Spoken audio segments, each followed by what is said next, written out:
Reliable time begins with standardizing secure sources and a hierarchy that devices can trust.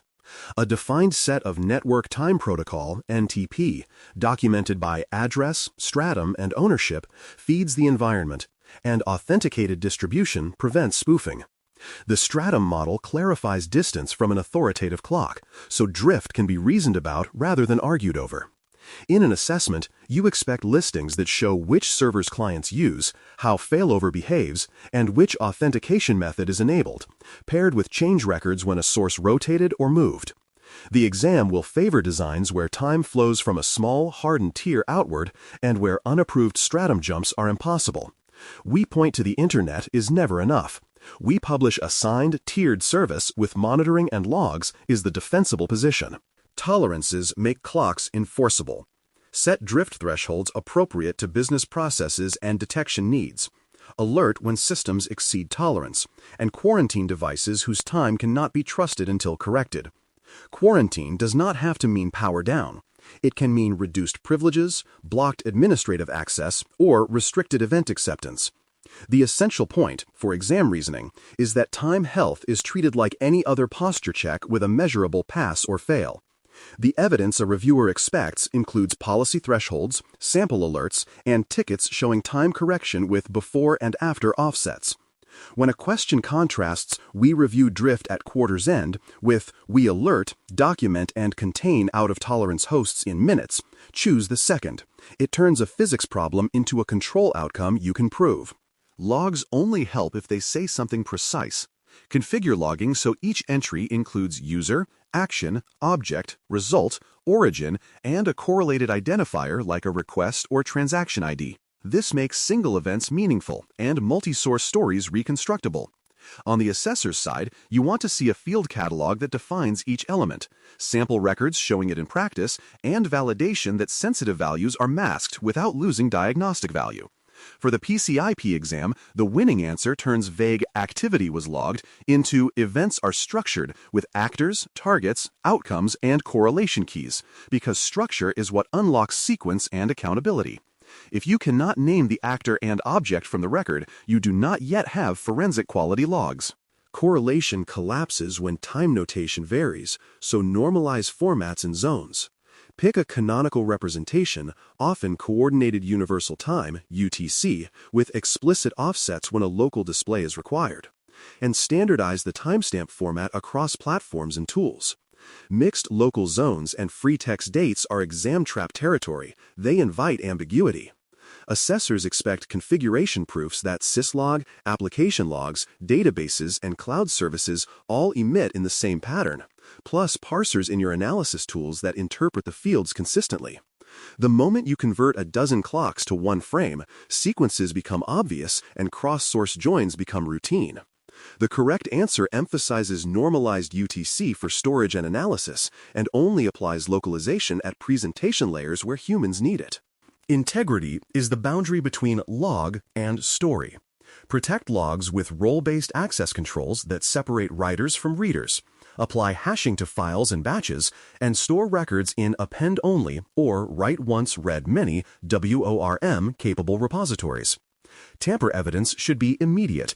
A missing sequence, a failed hash check, or an attempted rewrite must trigger an alert and a ticket.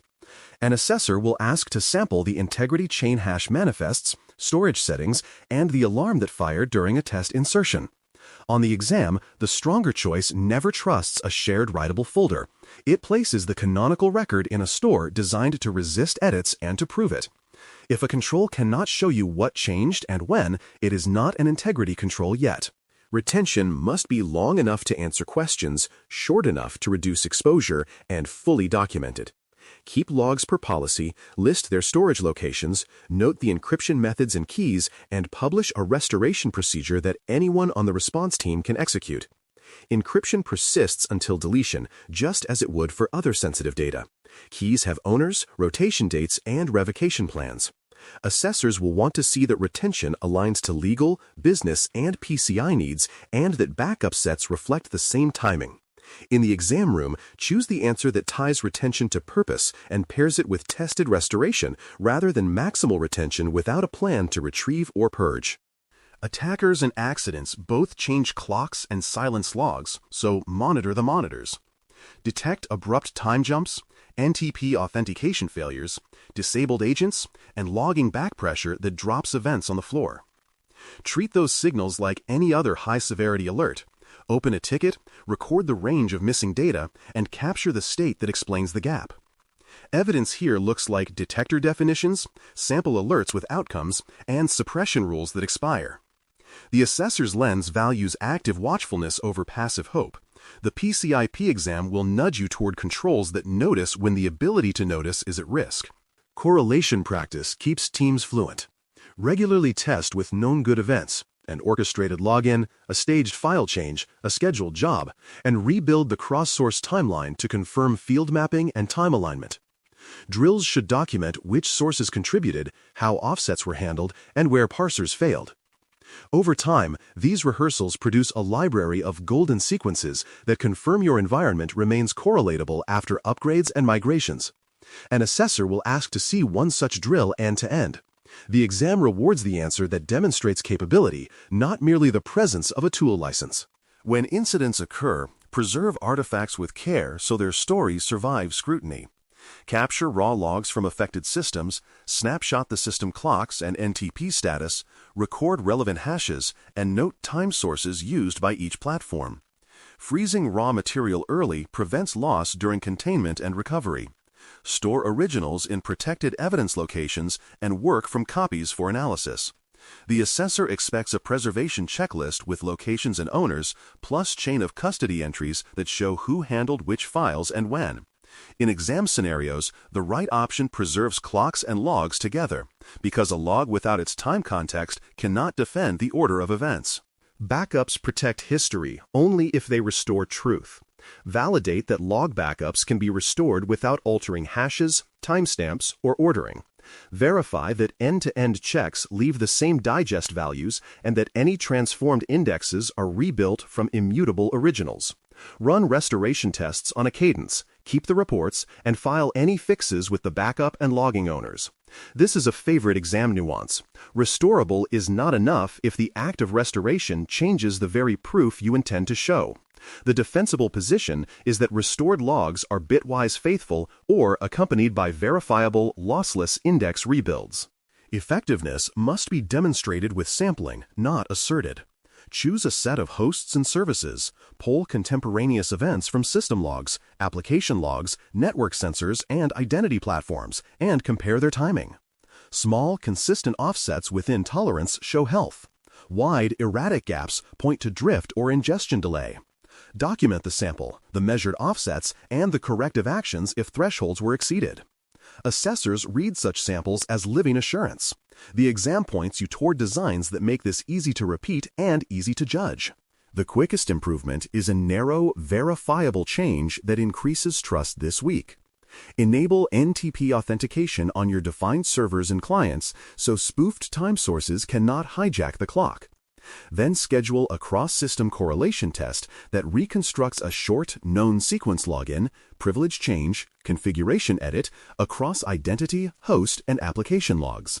Save the outputs, note any drift or parsing issues, and file the tuning tasks with owners and due dates. This small act models the assessor's discipline.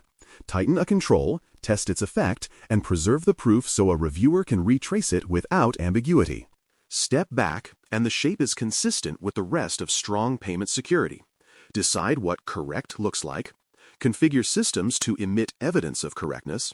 Watch for signals that correctness is drifting, and save enough truth to tell the story months later. Time synchronization provides the shared canvas. Structured, normalized, integrity-protected logs provide the paint. Centralization, retention, and monitoring provide the gallery rules. Drills and restorations prove the lights still work. The Payment Card Industry Data Security Standard, PCI DSS, expects control you can verify. When the PCIP exam offers choices, prefer the ones that make sequence clear, tampering loud, and preservation routine, because that is what turns messy incidents into orderly, defensible timelines. Thanks for listening. For more audio courses, daily newsletters, and more, please visit baremetalcyber.com.